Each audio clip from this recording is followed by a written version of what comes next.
So I'm going to be tightening up the strut here to the hub.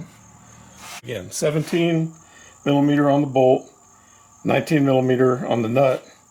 And what I'm going to do is put a crowbar on here to swing the camber positive as much as I can.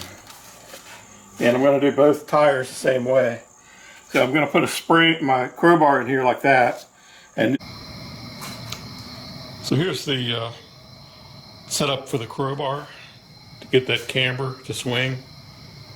It's put in there like that.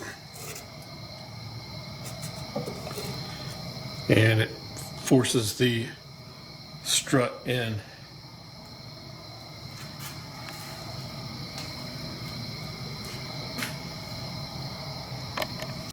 I've got a 19 millimeter socket on the nut, 17 millimeter on the bolt here. And I'm going to use this crowbar to push the camber positive as much as possible. And I'm going to do both wheels the same way. So I'm going to hold that in with my body. And I've got to hold this bolt and run the nut in.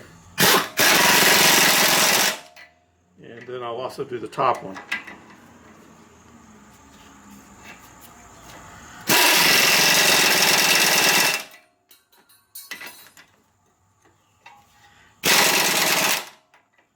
And then I can go to the other side, and that way they'll both be kind of the same. They'll both be out of alignment probably, but they'll be the same.